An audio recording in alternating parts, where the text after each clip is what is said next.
Why Iblis is different from the Christian devil. When most people hear the word devil, they picture the Christian Satan, a fallen angel who rebelled against God, waged war in heaven, and now rules a fiery underworld. But in Islam, Iblis is nothing like that. He's not God's rival.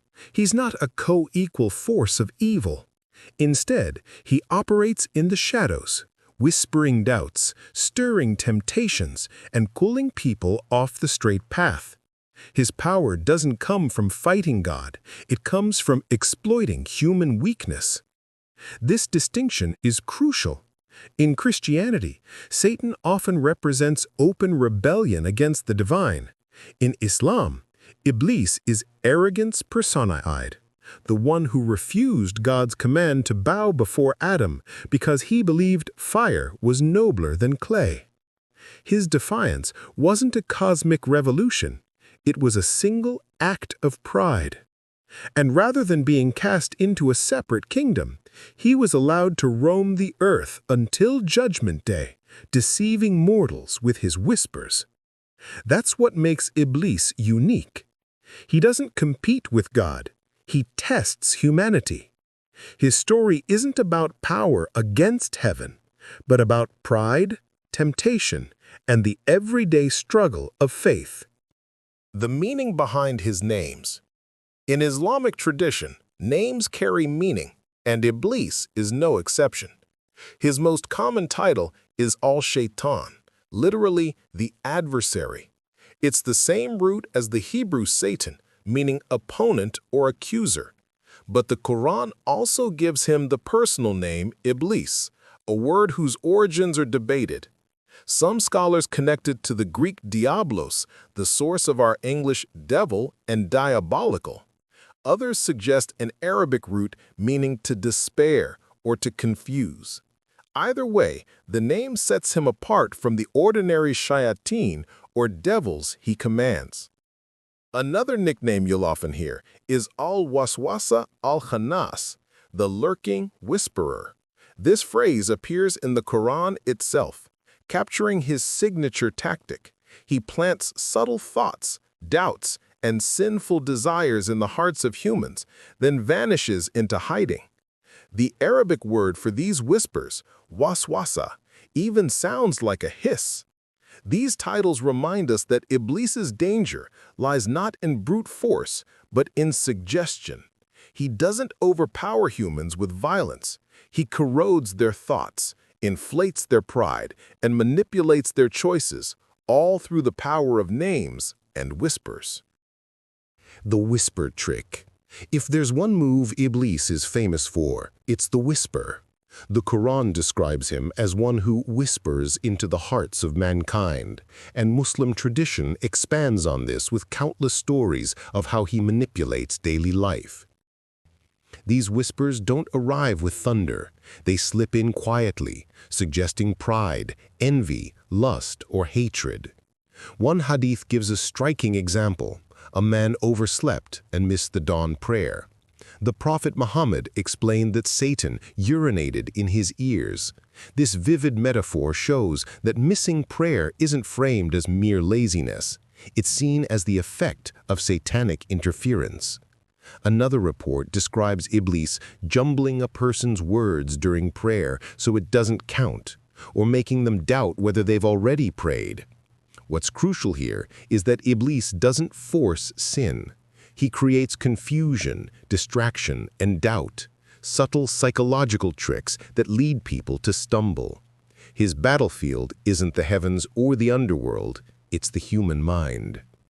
Who are the Shayateen? When people imagine devils, they often picture horned demons with red skin and pitchforks. But in Islam, the reality is much subtler and scarier. Iblis is said to command an army of Shayateen, plural of shaitan, but these aren't a separate species. They can either be Jinn, supernatural beings created from smokeless fire, or even human beings who openly oppose God's path. The Quran itself says that Shayateen may come from among mankind and Jinn, which means devilishness isn't about physical form, but about rebellion and corruption. A tyrant who spreads injustice or a manipulator who leads others astray can be just as much a devil as any unseen spirit. This way of thinking reframes the struggle against evil. It's not only about resisting invisible forces whispering in the dark, but also recognizing human devils in everyday life, leaders who deceive, people who tempt others into sin, or influencers who distort truth. Iblis may be the archetype, but his shayateen are everywhere.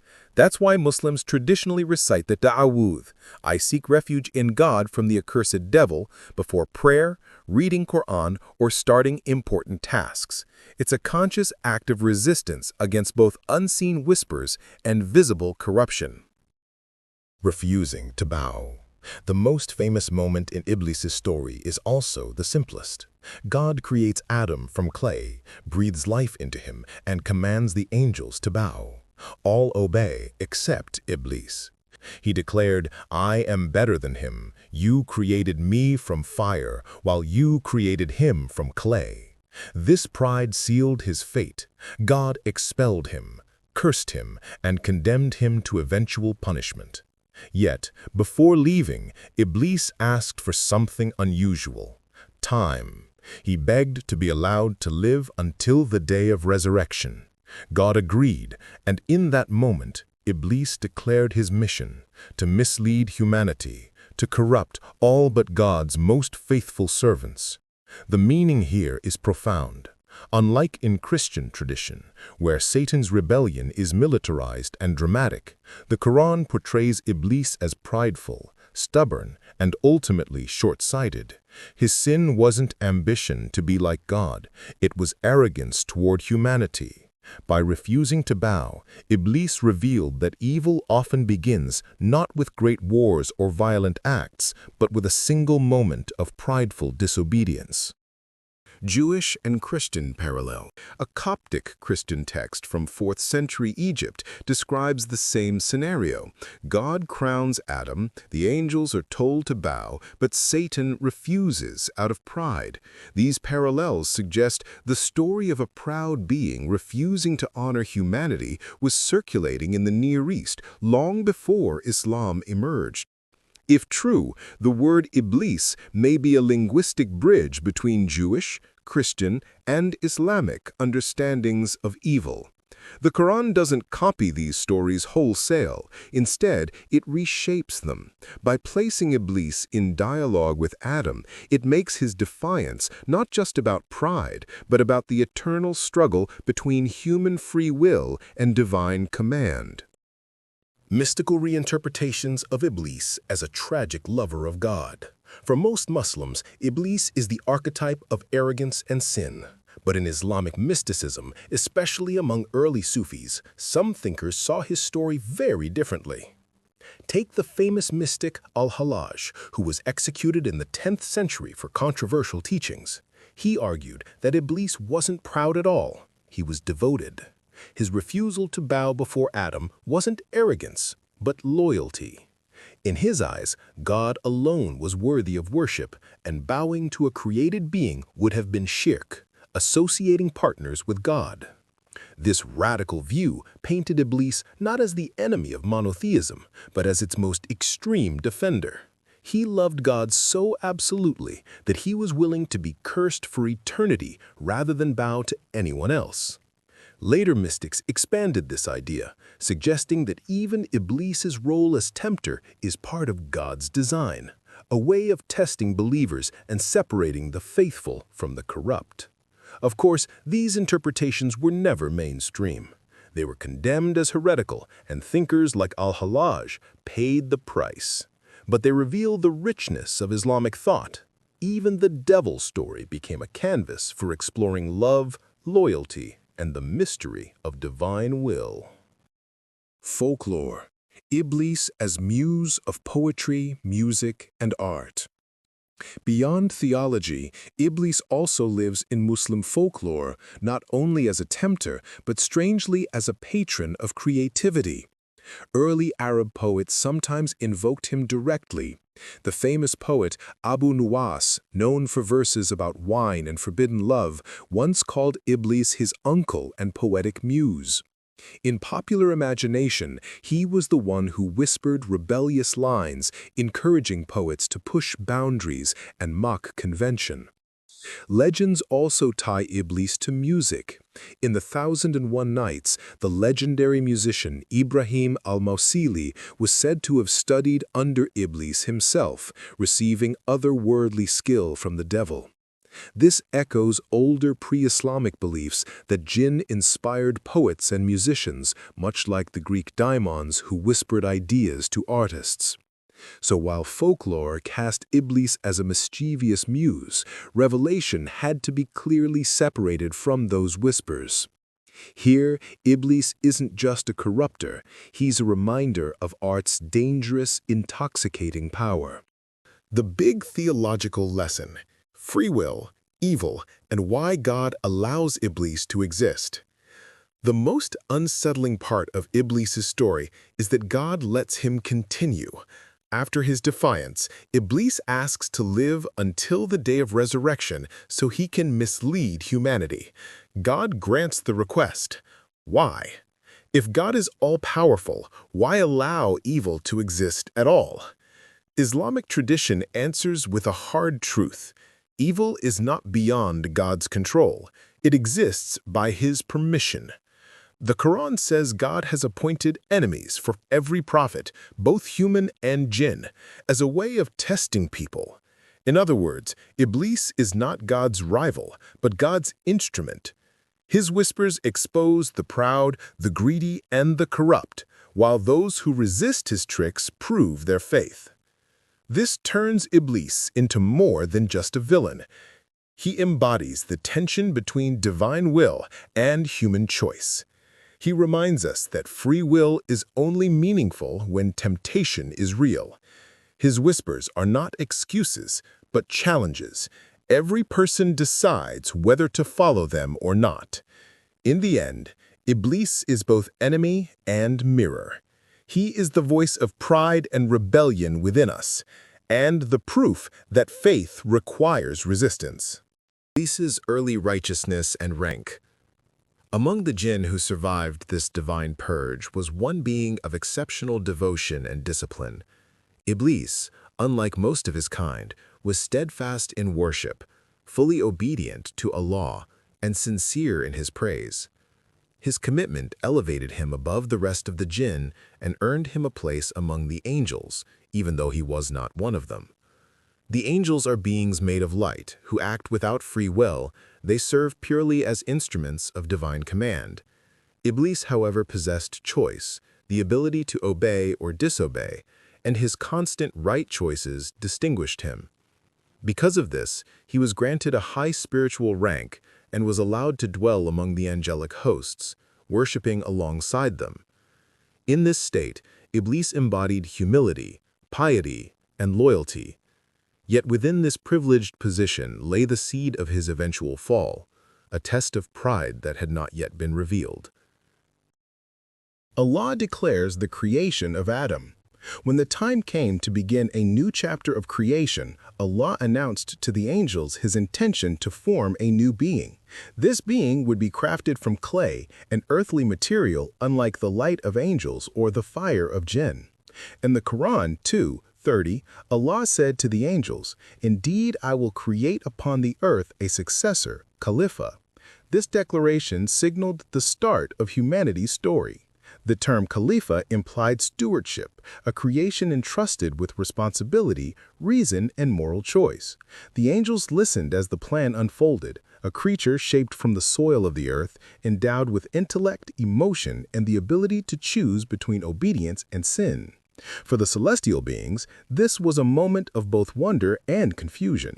They understood light and fire, but clay, heavy, imperfect, and fragile, was a new and mysterious foundation for life. The angel's question. When Allah announced his intention to create a new being, a viceregent upon the earth, the angels, who had witnessed the chaos caused by the jinn, asked with genuine concern, "Will you place in it one who will spread corruption and shed blood, while we glorify you and sanctify you?" Quran 2:30. Their question was not rebellion, but reasoning, born from experience. They remembered how the Jinn had destroyed the balance of creation. To them, another creature with free will sounded like another disaster waiting to happen. But Allah's response was calm and absolute. Indeed, I know what you do not know. The statement contained a mystery, that within humanity would lie something unseen in the Jinn or angels, the potential for divine consciousness, mercy, and repentance. Man was to be the mirror of both earth and heaven. Iblis's curiosity and jealousy toward the new creation. When the angels received the divine command to prepare for Adam's creation, Iblis, who had once been among the most devout worshippers, watched with intense curiosity. He had risen from the ranks of the Jinn to dwell among the angels due to his unmatched devotion and knowledge. Yet as he observed this new being shaped from clay, something began to stir within him. He could not understand how a creature made from dust could be granted such honor. To him, fire, his own essence, was superior, agile, radiant, and pure. Clay seemed dull and lifeless. Iblis's thoughts darkened as he realized that this new creation would hold a position he had never attained, a viceregent of God on earth. What began as curiosity soon turned to envy, and envy to pride. Within him, the first spark of rebellion was lit, silent but deadly. As the form of Adam took shape, Allah reminded the assembly of his wisdom. Yet in Iblis, the seeds of jealousy had already taken root and were now feeding on pride. He began to reason within himself. How could something molded from earth surpass one born of flame? To him, fire was noble, rising upward, full of energy and light. Clay was lowly, heavy, impure, bound to the ground. His logic twisted into arrogance. If fire was superior by nature, then he, made from it, must be more deserving of divine favor. This false comparison blinded him to what made Adam unique, not his material form, but what would soon be breathed into him, the spirit, knowledge, and consciousness of God. Still, Iblis refused to see it. Pride had whispered its first lie, that one's origin determines one's worth. He commanded to prostrate, and Iblis's refusal. When Adam was fully formed and the divine spirit was breathed into him, Allah presented his creation before the assembly of angels and jinn. Then came the command that would test every being's obedience. Prostrate yourselves before Adam. In that instant, every angel bowed. Their submission was not to Adam's form, but to Allah's command. They understood it as an act of reverence to the Creator, not to the creation. But among the bowing ranks, one figure remained standing, Iblis. His refusal was immediate and absolute. He could not accept bowing to a being made of clay. His pride, once hidden, erupted into open defiance. Allah questioned him, "What prevented you from prostrating when I commanded you?" Iblis replied with arrogance, "I am better than him. You created me from fire, and you created him from clay." That moment shattered his place among the righteous. Pride had turned a worshipper into a rebel. Wisdom. In that moment, Allah declared, "Then get down from it, for it is not for you to be arrogant here. Depart, for you are of the despised." Quran 7:13. Iblis was cast out of the divine assembly, stripped of his rank and mercy. The one who had once prayed among the angels was now the accursed, banished from the nearness of God. But as he fell, rage replaced remorse. He did not repent nor seek forgiveness. Instead, he turned his curse into a mission. If he could not regain paradise, he would drag others from it. Iblis's dua. Even in disgrace, Iblis spoke directly to Allah, not with humility, but with calculation. Knowing the judgment had been sealed, he made a single request. "My Lord, grant me respite until the day they are resurrected." Allah, in his wisdom, granted it. "Indeed, you are of those reprieved." Iblis was granted life until the final hour, not as a mercy but as part of the divine test. His existence would now serve a purpose, to expose the sincerity of human faith. He left the assembly not as a mere exile, but as the enemy of mankind, vowing to use every moment of his extended life to wage war on the human hearts. With his request granted, Iblis turned defiance into a solemn vow. His fall had not broken him, it had hardened him. Standing before Allah, he declared his mission with venomous conviction.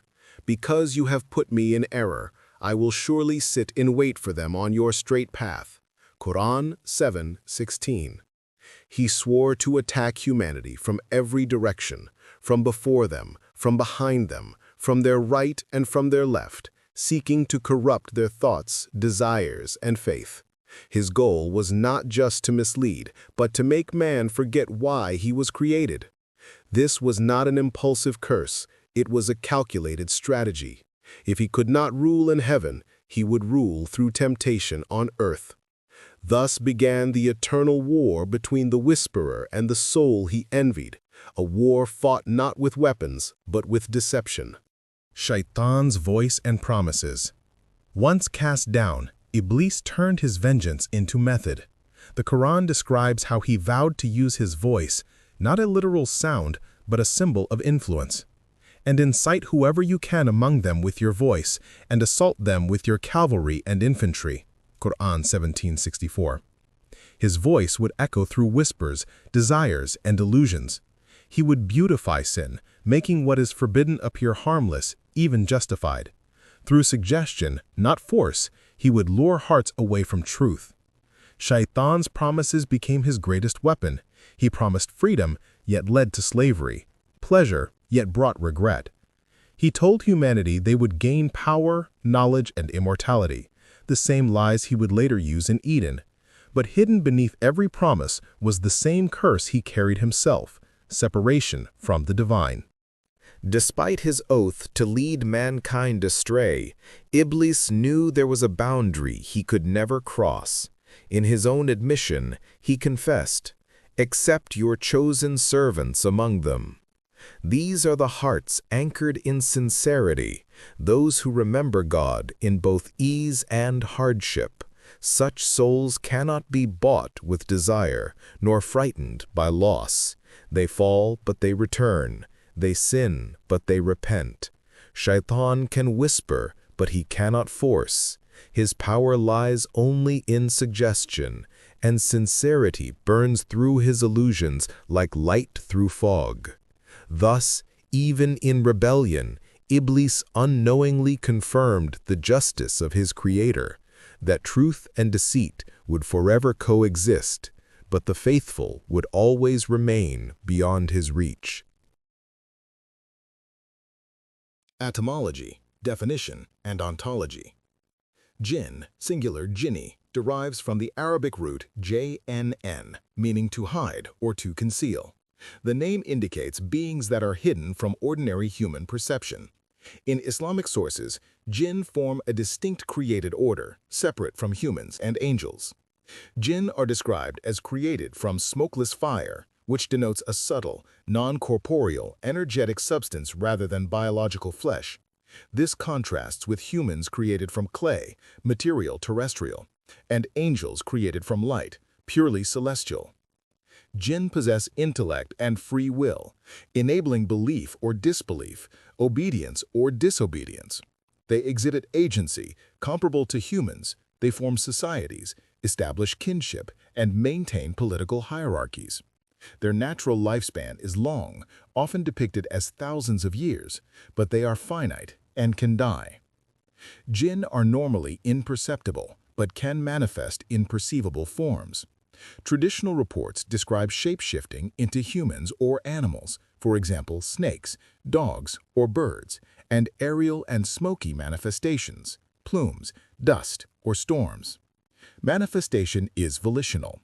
Humans see them only when jinn choose to take a visible form. Descriptions attribute rapid movement, traversal of barriers, passing through walls, and long-distance travel to jinn. Their abilities are preternatural, beyond ordinary nature, but not absolute. They are created, contingent beings bound by divine limits and susceptible to injury, error, and moral accountability. Jinn can observe humans, influence thoughts or environments, and in some reports, possess humans. Influence ranges from inspiration, for example, poetic recitation in Arabian tradition, to harm, deception, accidents, or psychosomatic phenomena. Reports note that certain times and places, ruins, deserts, cemeteries, dusk and night, are associated with increased encounters. Invisible here means undetectable by normal senses, not non-existent or purely symbolic. Smokeless fire indicates subtle fiery essence, not combustion smoke. Possession denotes temporary control or intrusion into a human's faculties, distinguished from illness by ritual diagnostic criteria in traditional practice. Pre-Islamic Arabian beliefs in desert context. Before Islam, the Arabian Peninsula was dominated by tribal, animistic, and polytheistic traditions. Within this landscape, Jinn occupied a central place in explaining natural forces, illness, and inspiration. They were regarded as autonomous desert spirits, unseen beings inhabiting the vast uninhabited zones between settlements. Oral traditions describe Jinn as residing in deserts, ruins, caves, and graveyards, places associated with danger, silence, and absence of human control. These locations symbolize the boundary between safety and chaos. Travelers were advised to announce their presence when entering remote areas to avoid disturbing resident Jinn. In pre-Islamic lore, Jinn were neither wholly benevolent nor malevolent. Some guarded travelers or livestock, others led people astray. Offerings of food or incense were occasionally left to appease them. Unlike later demonological systems, they were not servants of a single evil power, but independent entities whose behavior depended on temperament and circumstance. Even in this early period, storytellers distinguished among kinds of jinn. Some were described as airborne spirits causing illness or nightmares, others as earth-dwelling tricksters haunting ruins. This informal classification foreshadowed later Islamic typologies, but remained fluid and local. By the 6th century CE, when the Prophet Muhammad was born, belief in jinn was deeply integrated into Arabian culture. They provided a framework for explaining unseen causes and for understanding inspiration, disease, and destiny. Islam would later retain their existence, but redefine their nature and place in the cosmic order under a single divine authority. Quranic and theological framing. The Quran affirms the existence of jinn as a distinct creation of God. Multiple verses refer to them explicitly, establishing them as rational, responsible beings subject to divine law. The most comprehensive reference is Surat al-Jinn, chapter 72, which recounts a group of jinn listening to the Prophet Muhammad's recitation and declaring belief in the message of Islam. Islamic theology recognizes three intelligent orders of creation. Angels, created from light, incapable of sin or disobedience. Humans, created from clay, bound to the physical world. Jinn, created from smokeless fire, positioned between the two, material enough to act, spiritual enough to remain unseen. This triadic model situates the jinn as bridging the celestial and terrestrial realms, operating largely unseen but interacting with both.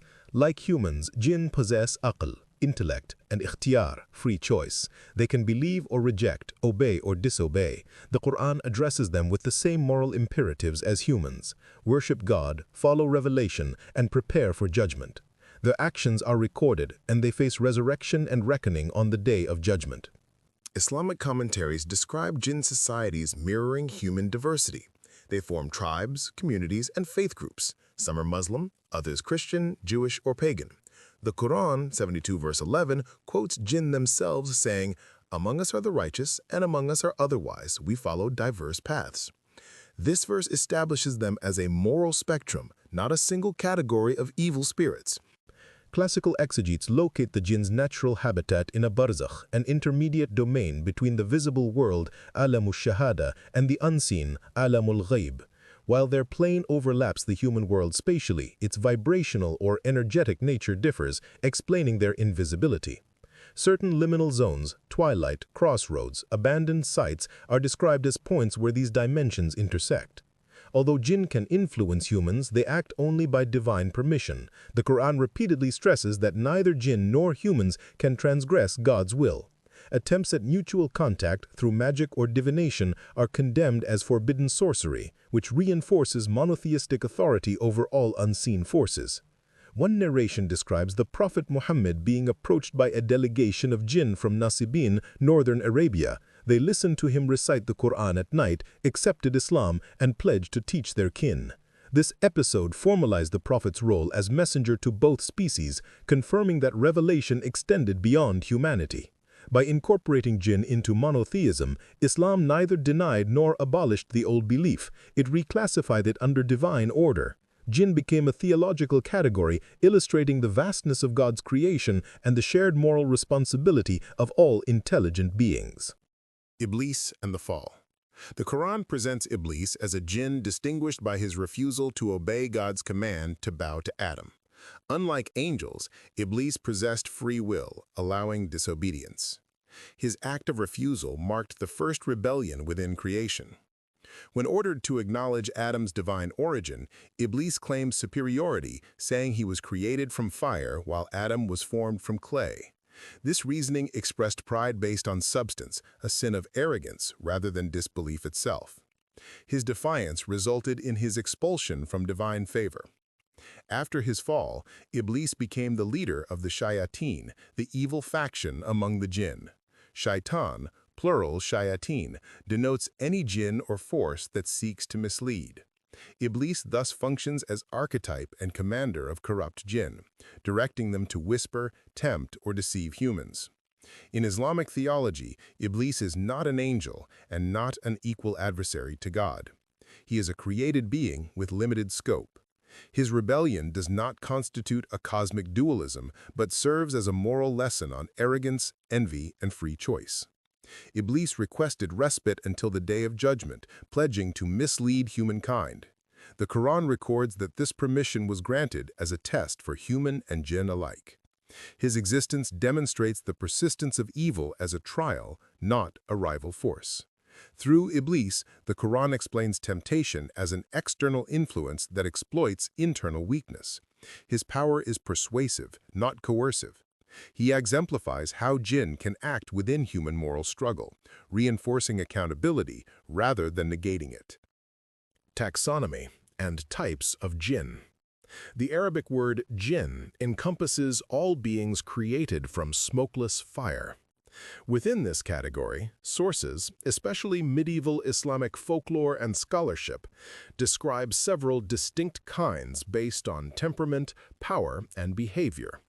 These classifications are interpretive rather than fixed, but they clarify the diversity attributed to jinn across cultures.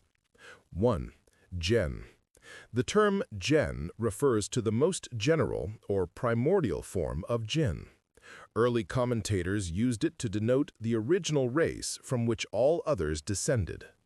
Jinn are often described as neutral or elemental, dwelling in remote deserts and acting independently of human affairs.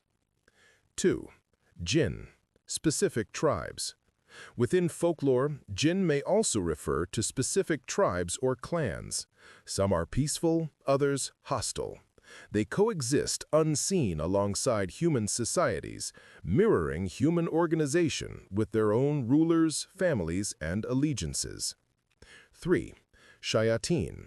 The Shayateen, singular, Shayataan, are the evil jinn, followers of Iblis. Their purpose is to mislead and corrupt through temptation, deceit, and influence over destructive actions. They represent the moral antithesis of faithful jinn, but remain of the same created substance, fire, not darkness. 4. Ifrit. The Ifrit is a powerful, often malevolent class known for strength and cunning. Descriptions portray them as winged spirits inhabiting ruins, desolate buildings, and subterranean spaces. They can manipulate wind and sand, cause accidents, and occasionally serve sorcerers. In literature, they appear as adversaries requiring skilled control or containment. 5. Marid. The Marid are typically the largest and most arrogant of the jinn. They are often associated with the sea or open air, capable of immense physical force. Marids appear in myths as wish-granting beings, though always dangerous and capricious. Their consent or cooperation must be gained through ritual command or trickery. 6. Ghoul. The ghoul, from which the English ghoul derives, is a carrion-eating jinn haunting graveyards and wastelands. Ghouls assume forms of beautiful women or animals to lure victims, then consume flesh or drain vitality. They exemplify the boundary between supernatural spirit and corporeal monster. These categories frequently blur in storytelling. A single being may display traits of several types, and regional traditions introduce additional variants. The taxonomy reflects an attempt to organize diverse folklore under a unified theological framework rather than a rigid system. Places, legends, and haunted zones. Jinn are traditionally linked to specific landscapes across the Arabian Peninsula and broader Middle East. Deserts, caves, ancient ruins, and graveyards are repeatedly cited as their habitats. These spaces represent boundaries between the living and the unseen, where human control fades and unseen agencies dominate. In present-day Saudi Arabia, the rock-hewn ruins of the Nabatean city Madain Salih are regarded in folklore as haunted by jinn. Travelers historically avoided camping there at night. Reports from Islamic tradition state that the Prophet Muhammad instructed his companions to pass quickly through such ruins, not to drink from their wells, and to show reverence, as these were places of divine punishment and jinn habitation. Medieval cosmology described Mount Qaf as a cosmic range encircling the world built from green emerald and serving as the frontier of the visible realm. It was often cited as the mythic homeland of the jinn, a metaphysical barrier separating their world from that of humans. Poets and mystics referenced it to symbolize the limit of human perception. Another enduring legend concerns Iram, also called Ubar, or the Atlantis of the Sands. Quranic references describe it as a city of unmatched splendor, whose inhabitants defied God and were destroyed by a storm. Later folklore claimed its ruins were buried beneath the desert and guarded by jinn, turning the site into a symbol of arrogance punished and treasure cursed. In North African tradition, a notable example is Aisha Kandisha of Morocco, a female jinn often depicted as a strikingly beautiful woman with camel or goat feet. She lures men into the wilderness, leading them to madness or death. Her story blends pre-Islamic spirit worship with Islamic demonology, illustrating how jinn lore adapts to local cultures. Across regions, specific customs developed to avoid offending jinn in their habitats. These include reciting prayers before entering deserted areas, avoiding the spilling of hot water outdoors, and knocking or giving verbal notice before occupying a space believed to be theirs. Such practices express coexistence through caution rather than confrontation. These places and figures reflect how belief in jinn explains environmental hazards, storms, mirages, sudden deaths, while also marking moral and spiritual boundaries. To wander into abandoned spaces without respect was to risk violating the unseen order that governed them. Possession, protection, and exorcism practices in Islamic and Middle Eastern tradition. In Islam and Middle Eastern tradition, the jinn can enter or influence human beings. Possession is typically described as temporary control over the body or mind, resulting in sudden personality change, erratic movement, or speech in unfamiliar voices. The afflicted person is said to experience inner disturbance rather than constant habitation. The jinn's presence is energetic, not physical. Possession is thought to occur through provocation, revenge, or vulnerability. Accidental harm to a jinn by pouring hot water, shouting at night, or occupying its dwelling can invite retaliation. Other causes include sorcery, sehrt, where a magician enlists jinn to harm a target, or emotional weakness, allowing external influence. Islamic practice prescribes specific forms of protection known as ruqya, consisting of Quranic recitations, supplications, and remembrance of God. Verses such as Ayat al-Kursi 2:255 and the final chapters al-Falaq and al-Nas are recited to repel harmful jinn. Maintaining ritual purity and regularly performing prayers are also considered protective barriers. When possession is suspected, a qualified reciter or scholar performs ruqya aloud, commanding the jinn to depart in the name of God. The process includes reading selected verses, blowing lightly over water or oil, and instructing the afflicted to affirm belief. The intention is restorative, not violent. The goal is to heal, not to punish. In North Africa and the Maghreb, Sufi orders such as the Gnawa and Isawa developed musical and rhythmic ceremonies for spiritual purification. Drumming, chanting, and ecstatic dance induce trance states in which the jinn are believed to be pacified or expelled. These rituals merge Quranic invocation with older healing customs. Mainstream Islamic scholars distinguish legitimate ruqya, based solely on scriptural recitation, from unlawful practices involving talismans, pagan invocations, or bargaining with spirits. The former is an act of faith. The latter constitutes sorcery and is condemned. Despite variations, all traditions share the belief that protection depends on remembrance of God and moral conduct. The jinn's influence is restrained by spiritual discipline, demonstrating that unseen forces operate within divine law rather than outside it. Jinn, from Islamic texts to modern belief. After Islam unified Arabia, ancient jinn traditions shifted from oral folklore to written texts. Writers integrated earlier desert myths into Islamic cosmology, using jinn to illustrate moral choice, divine justice, and human curiosity about the unseen. The Quran established them as real, accountable beings created from smokeless fire, distinct from humans and angels, yet equally bound by divine law. Jinn soon appeared in literature such as Alf Layla wa Layla, The 1001 Nights, where they acted as powerful but fallible spirits governed by God, yet vulnerable to human wit.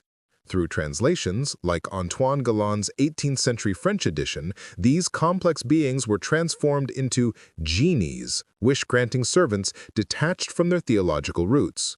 Western retellings reduced them to symbols of fantasy, while in Islam they remained sentient creations with moral responsibility and judgment. Today, belief in jinn remains widespread across the Muslim world. The Orthodox view accepts them as real, unseen beings who eat, reproduce, and die, or modernist interpretations see them as metaphors for hidden psychological or natural forces. Both coexist. Faith and science often overlap, with Quranic recitation used alongside medicine for protection or healing. Globally, jinn now appear in film, television, and fiction, sometimes feared, sometimes romanticized, but within Islamic thought, they continue to represent the unseen dimension of existence, linking ancient revelation to modern imagination.